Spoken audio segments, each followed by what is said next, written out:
പ്രിയപ്പെട്ട സുഹൃത്തുക്കളെ, കഴിഞ്ഞ ഏതാനും ദിവസങ്ങളായി നമ്മൾ സാമൂഹ്യ മാധ്യമത്തിലൊക്കെ സാധാരണഗതിയിൽ കണ്ട് ശീലിക്കാത്ത ചില കാര്യങ്ങൾ നമ്മൾ കണ്ടുകൊണ്ടിരിക്കുകയാണ്. സാധാരണഗതിയിൽ കാണാത്തത് എന്ന് ഞാൻ പറഞ്ഞാൽ അത് ഒന്ന് വിശദീകരിക്കാൻ എന്നോട് ചോദിച്ചാൽ, ഒരു വനിത ആർജവത്തോടു കൂടി വന്ന് പുരുഷന്മാർക്കെതിരെ ശക്തമായ ഭാഷയിൽ വ്യക്തമായി സംസാരിക്കുന്ന ഒരു സംഭവമാണ് നമ്മൾ കഴിഞ്ഞ കുറച്ച് ദിവസം കണ്ടുപിടിക്കുക. നമ്മളങ്ങനെ കണ്ട് ശീലിച്ചിട്ടില്ലല്ലോ. കാരണം ഒരു ആണധികാരത്തിൻ്റെ, ഒരു പുരുഷാധിപത്യ സമൂഹത്തിലാണ് നമ്മൾ ജീവിച്ചുകൊണ്ടിരിക്കുന്നത്. കൈയൂണ്ടി സംസാരിക്കുന്നതും ഈ പറഞ്ഞതുപോലെ അരകൻ്റായി പെരുമാറുന്നതും അഗ്രസീവ് ആകുന്നതും ഒക്കെ പുരുഷന്മാർ. അതാണല്ലോ നമ്മൾ കണ്ട് ശീലിച്ചിട്ടുള്ളത്. ഈ പുരുഷാധിപത്യ സമൂഹത്തിൽ സ്ത്രീകൾ ഇതുപോലെ ആർജവത്തോടുകൂടി സംസാരിക്കുക നമ്മൾ വല്ലപ്പോഴൊക്കെ കാണാറുള്ളൂ. പുരുഷൻ സ്ത്രീയും തമ്മിലുള്ള തർക്കത്തിൽ ആത്യന്തികമായി 99% സമയത്തും ജയിക്കുന്നത് പുരുഷനാണ് എന്നുള്ള ഒരു ഗതികെട്ട ഒരു സാഹചര്യത്തിലാണ് നമ്മൾ ജീവിച്ചുകൊണ്ടിരിക്കുന്നത്. എന്നാൽ അതിന് പകരമായി നമ്മൾ കഴിഞ്ഞ ദിവസം കണ്ട ചില ദൃശ്യങ്ങൾ, ഒരു വനിത ഒരു പുരുഷ കേന്ദ്രീകൃതമായിട്ടുള്ള ഒരു യോഗത്തിൽ ആർജവത്തോടുകൂടി വേദിയിൽ ചെന്ന് മിനിറ്റുകളോളം ആർജവത്തോടുകൂടി സംസാരിക്കുന്നതും, ആർജവത്തോടുകൂടി സംസാരിച്ച പുരുഷന്മാരെ ഈ പറഞ്ഞ പോലെ ഇരുത്തേണ്ടടുത്ത് ഇരുത്തുന്നതും ഒക്കെ നമ്മൾ കണ്ടുകൊണ്ടിരിക്കുകയാണ്. അതാണത് നമ്മൾ കണ്ടു ശീലിക്കാത്ത ഒരു ദൃശ്യം എന്ന് ഞാൻ പറഞ്ഞു. അത് കഴിഞ്ഞ കുറച്ച് ദിവസമായി നടന്നുകൊണ്ടിരിക്കുന്ന തർക്കത്തിൻ്റെ ഭാഗമായിട്ടുള്ള ചില രംഗങ്ങളായിരുന്നു. അത് കേരളത്തിലെ ചലച്ചിത്ര നിർമ്മാതാക്കളുടെ ഒരു സംഘടനയുടെ ഒരു യോഗമായിരുന്നു അത്. ആ യോഗത്തിലാണ് ഒരു വനിത എഴുന്നേറ്റ് നിന്ന് ഇങ്ങനെ സംസാരിക്കുന്നത് നമ്മൾ കണ്ടത്. ആ സംസാരം തീർന്നപ്പോൾ അവർ തിരിച്ചു പോയപ്പോൾ അവർ പറഞ്ഞതായി നമ്മൾ കണ്ടത്, നിങ്ങൾ എന്തിനാണ് ഈ വൃത്തികെട്ട പണികളൊക്കെ ചെയ്യുന്നത്? നിങ്ങൾക്ക് കഴിയുമെങ്കിൽ എന്നെ മത്സരിച്ച് തോൽപ്പിക്കൂ, അല്ലാതെ ഈ തെറ്റായ നിയമവിരുദ്ധമായിട്ടുള്ള നടപടികൾ എന്തിനാണ് നടത്തുന്നത് എന്ന് ചോദിച്ചുകൊണ്ടാണ് ആ സ്ത്രീ, ആ വനിത തൻ്റെ കസേരയിൽ വന്നിരിക്കുന്നത് നമ്മൾ കണ്ടത്. ഏതാനും ദിവസങ്ങൾക്ക് മുമ്പ് നമ്മൾ കണ്ട ഒരു ദൃശ്യം എന്ന് പറയുന്നത്, അവർ ഈ പർദ്ദയൊക്കെ ഇട്ടുകൊണ്ട് അവർ ഈ നിർമ്മാതാക്കളുടെ ഓഫീസിലേക്ക് വരുന്നതാണ്. മോശമായിട്ടുള്ള ഈ നോട്ടങ്ങളും ഇതൊക്കെ ഒഴിവാക്കാൻ വേണ്ടിയിട്ടാണ് താൻ അങ്ങനെ വന്നത് എന്നവർ പറഞ്ഞത് കേട്ടു. ഞാൻ യഥാർത്ഥത്തിൽ ഈ കൂടുതൽ രാഷ്ട്രീയ വിഷയങ്ങളിൽ ശ്രദ്ധ കേന്ദ്രീകരിച്ചിരുന്നുകൊണ്ടാണ് ഞാൻ ഇതിലേക്കത്തേക്ക് പോകാൻ എനിക്ക് പറ്റാതിരുന്നത്. പക്ഷേ സുഹൃത്തുക്കളെ, ഞാനതിനെക്കുറിച്ചിട്ട് പരിശോധിച്ചപ്പോൾ എനിക്ക് മനസ്സിലായ ചില കാര്യങ്ങൾ എൻ്റെ പ്രേക്ഷകരുമായി ചർച്ച ചെയ്യാൻ വേണ്ടിയിട്ടാണ് ഞാൻ ഈ വീഡിയോയിലൂടെ ശ്രമിക്കുന്നത്. ആ കാര്യങ്ങൾ പരിശോധിച്ചപ്പോൾ എനിക്ക് മനസ്സിലാക്കാൻ കഴിഞ്ഞത്, കേരളത്തിലെ സിനിമാ വ്യവസായത്തിൽ സ്ഥാനമുറപ്പിച്ച ഒരു വനിതാ നിർമ്മാതാവാണ് ആ ചടുലമായി നിന്നുകൊണ്ട് ഈ പുരുഷ കേസരികൾക്കെതിരെ പോരാടിക്കൊണ്ടിരുന്നത് എന്ന് എനിക്ക് മനസ്സിലാക്കാൻ കഴിയും. അവരുടെ പേരാണ് സാന്ദ്ര തോമസ്. ഞാൻ മനസ്സിലാക്കിയെടുത്തോളം അവരൊരു ചെറിയ മീനൊന്നുമല്ല. അവരേതാണ്ട് ഒരു 12ഓളം സിനിമകൾ അവർ നിർമ്മിച്ചിട്ടുണ്ട്. അത് ഞാൻ നോക്കുമ്പോഴത്തേക്കും നല്ല നിലാവുള്ള രാത്രി, അടി കപ്പിയാരെ കൂട്ടമണി, ആട്, പെരിച്ചാഴി, ഫിലിപ്സ് ആൻഡ് മങ്കിപ്പൻ, സക്കറിയയുടെ ഗർഭിണികൾ, ഫ്രൈഡേ എന്നൊക്കെ പറഞ്ഞുകൊണ്ട് നമ്മളൊക്കെ കണ്ടിട്ടുള്ളതും ഹിറ്റുകളുമായിട്ടുള്ള ഒരുപാട് സിനിമകൾ സംവിധാനം ചെയ്ത ഒരു ചലച്ചിത്ര നിർമ്മാതാവാണ് സാന്ദ്ര തോമസ്. എന്ന് മാത്രമല്ല, അവർ പല സിനിമകളിലും അഭിനയിച്ചിട്ടുണ്ട്. ചില സിനിമകളിൽ അവരെ കണ്ടത് ഞാനും ഇപ്പോൾ ഓർക്കുന്നു. അപ്പോൾ അവരൊരു തുടക്കക്കാരിയൊന്നുമല്ല. അവരെ സിനിമകൾ നിർമ്മിച്ച ഒരു മികച്ച സിനിമാ നിർമ്മാതാവാണ്. ആ സിനിമാ നിർമ്മാതാവാണ് ആയിട്ടുള്ള അവരെയാണ് ഒരു മൂലക്കിരുത്താൻ വേണ്ടി ഒരു നിർമ്മാതാവ്, അയാളുടെ പേര് സുരേഷ് കുമാർ എന്നാണ്. അയാളുടെ മകള് മറ്റേ തമിഴിലെ ഒരു സൂപ്പർ ആക്ട്രസ്സാണ്. അവരുടെ പേര് കീർത്തി സുരേഷ് എന്നാണ്. അവരൊക്കെ വളരെ മോശമായിട്ട് ഈ സ്ത്രീയോട് പെരുമാറുകയാണ്. ആരെ? സാന്ദ്ര തോമസിനോട്. വേദിയിൽ നിന്നല്ല, സദസ്സിൽ നിന്ന് ഒരാൾ എഴുന്നേറ്റ് നിന്ന് മോശമായി സംസാരിക്കുന്നത് പിന്നീട് മനസ്സിലാക്കാൻ കഴിഞ്ഞ സിയാദ് കോക്കർ എന്ന് പറഞ്ഞ വേറൊരു നിർമ്മാതാവ്. ഇവരൊക്കെ ഈ പറഞ്ഞ പോലെ നിർമ്മാതാക്കളാണോ ഗുണ്ടകളാണോ എന്നൊക്കെ ഉള്ള ചർച്ചകളൊക്കെ നടക്കുന്നുണ്ട്. അപ്പോൾ ഇത് വളരെ വിചിത്രമായിട്ട് നമുക്ക് തോന്നാൻ കാര്യം എന്താ? നമുക്ക് തോന്നാൻ കാര്യം സിനിമാ മേഖല എന്ന് പറഞ്ഞാൽ പുരുഷാധിപത്യം അർമാദിക്കുന്ന, ആഘോഷിക്കുന്ന, നടമാടുന്ന ഒരു മേഖലയാണെന്നുള്ളതിന് വല്ല സംശയമുണ്ടോ സുഹൃത്തുക്കളെ? എത്രയോ ഉദാഹരണങ്ങൾ നമ്മുടെ മുമ്പിലുണ്ട്. സൂപ്പർ സ്റ്റാറുകൾ, അവരെ ചുറ്റി തിരിയുന്ന സിനിമാ ലോകം. ആ സിനിമാ ലോകത്ത് ഒരുപാട് അനധികൃതമായിട്ടുള്ളതും സ്ത്രീവിരുദ്ധവുമായിട്ടുള്ള, സ്ത്രീ പീഡനവുമായി ബന്ധപ്പെട്ടുള്ള ഒരുപാട് കാര്യങ്ങൾ ആ മേഖലയിൽ നടക്കുന്നു. ഒരു സൂപ്പർ സ്റ്റാർ വന്നിരുന്നുകൊണ്ട് ആ സൂപ്പർ സ്റ്റാറിനോട് നിങ്ങൾ 3000 സ്ത്രീകളുമായിട്ടാണല്ലോ ബന്ധപ്പെട്ടത് എന്നാണല്ലോ കേൾക്കുന്നു പറയുമ്പോഴത്തേക്കും തമാശയ്ക്കാണെങ്കിലും അത് 3000 അല്ല 3000-ത്തേക്കാൾ കൂടുതലുണ്ട് എന്ന് മോഹൻലാൽ എന്ന് പറഞ്ഞൊരു സൂപ്പർ സ്റ്റാർ പറയുന്ന അതൊക്കെ നമ്മൾ കണ്ടിട്ടുള്ളതാണ്. ഹേമ കമ്മിറ്റി റിപ്പോർട്ട് വന്നപ്പോൾ നമ്മൾ എത്രയോ കാര്യങ്ങൾ നമ്മൾ കണ്ടു. എത്രയോ നടന്മാർക്കെതിരെ പരാതികൾ വന്നു. സിദ്ദിഖ് എന്ന് പറഞ്ഞൊരു പ്രധാനപ്പെട്ട നടൻ, അയാൾക്കെതിരെ വന്ന പരാതികളൊക്കെ എത്ര നീചവും നിഷ്ഠൂരവുമായിരുന്നു. ഒരു വനിത വന്ന് പറഞ്ഞത് നമ്മൾ ഓർക്കുന്നില്ലേ? അയാൾ ജാമ്യത്തിൽ. നിവിൻ പോളിക്കെതിരെ സ്ത്രീപീഡന ആരോപണം വന്നു, അയാൾ കുറ്റവിമുക്തൻ. ജയസൂര്യക്കെതിരെ പരാതി വന്നു, അയാൾ കുറ്റവിമുക്തൻ. അങ്ങനെ എത്ര നടന്മാർക്കെതിരെ സ്ത്രീപീഡന ആരോപണങ്ങൾ വന്നു. ഉണ്ണി മുകുന്ദനെതിരെ സ്ത്രീപീഡനം വന്നു, അതിലയാൾ കുറ്റവിമുക്തൻ. ഇതെല്ലാം നമ്മൾ കണ്ടുകൊണ്ടിരിക്കുകയല്ലേ? ഹേമ കമ്മിറ്റി റിപ്പോർട്ട് വന്നപ്പോഴത്തേക്ക് എത്രയോ അതിഗുരുതരമായിട്ടുള്ള സ്ത്രീപീഡന ആരോപണങ്ങൾ വന്നു. എവിടെയെങ്കിലും എത്തിയോ? എന്തെങ്കിലും എവിടെയെങ്കിലും എത്തിയോ? ഏതെങ്കിലും ഒരു സ്ത്രീപീഡനത്തിൽ എന്തെങ്കിലും ഒരു തുമ്പെങ്കിലും തെളിഞ്ഞോ? ഇല്ല.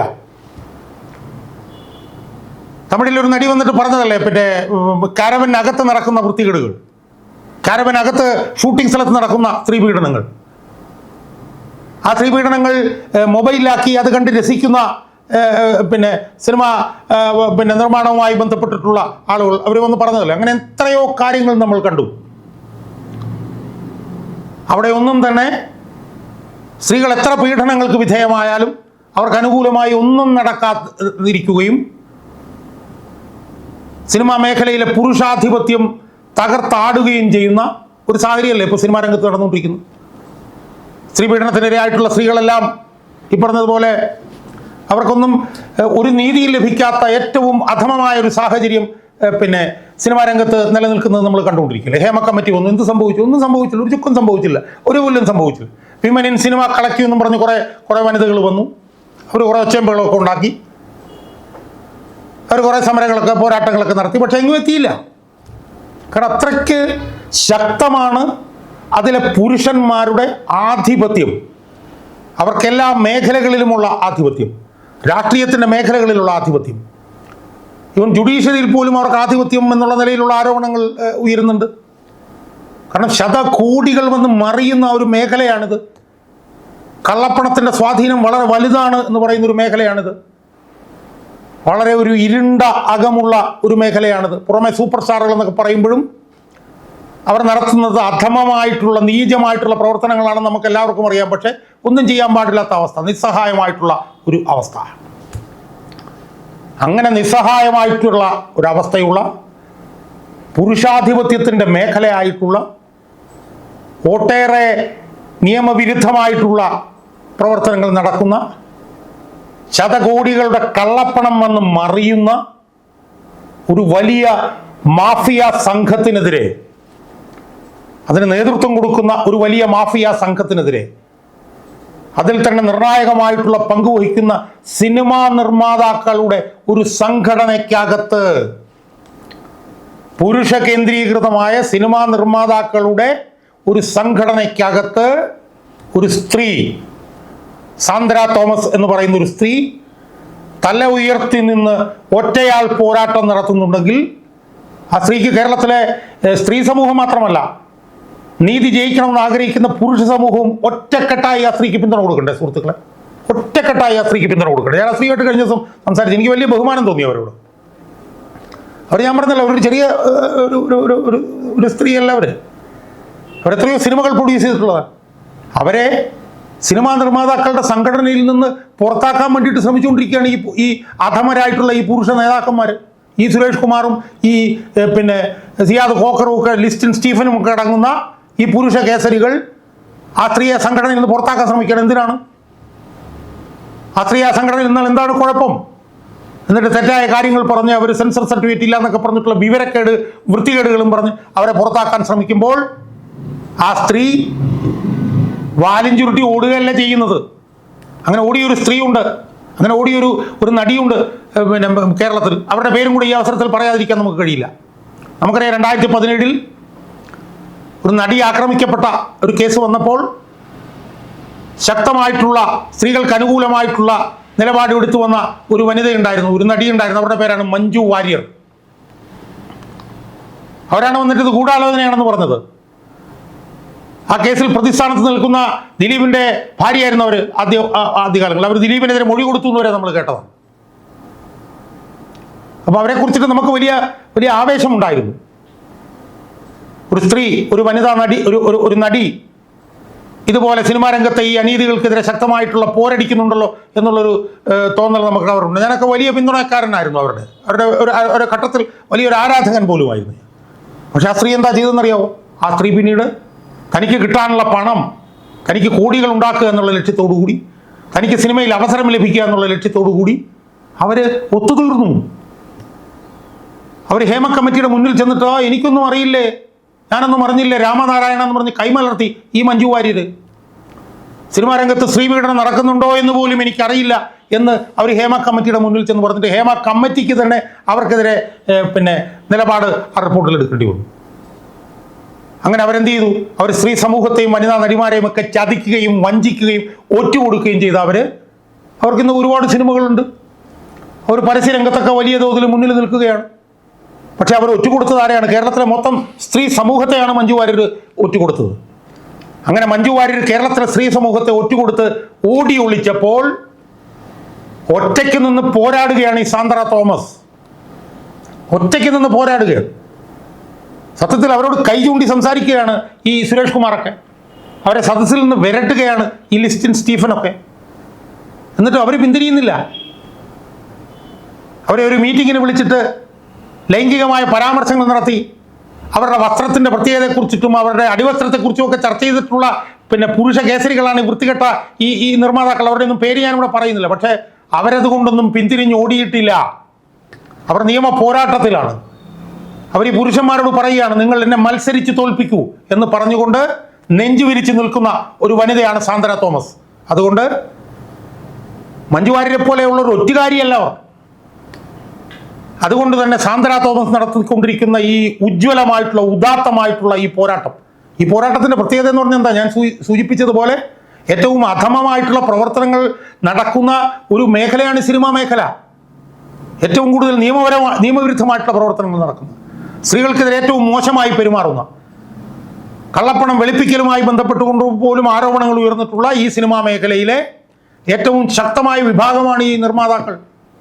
ആ നിർമ്മാതാക്കൾക്കെതിരെ സാന്ദ്ര തോമസ് എന്ന് പറഞ്ഞിട്ടുള്ള ഈ വനിതാ നിർമ്മാതാവ് ഒറ്റയ്ക്ക് നിന്ന് തല ഉയർത്തിപ്പിടിച്ച് നെഞ്ചു വിരിച്ച് സമരം ചെയ്യുന്നുണ്ടെങ്കിൽ അവർക്ക് സിനിമാ നടിമാർ മാത്രമല്ല, കേരളത്തിലെ സ്ത്രീ സമൂഹം മാത്രമല്ല, നീതി ജയിക്കണമെന്ന് ആഗ്രഹിക്കുന്ന മുഴുവൻ ആളുകളുടെയും പിന്തുണ അവർക്കുണ്ടാവണം എന്നാണ് എനിക്ക് സൂചിപ്പിക്കാനുള്ളത്.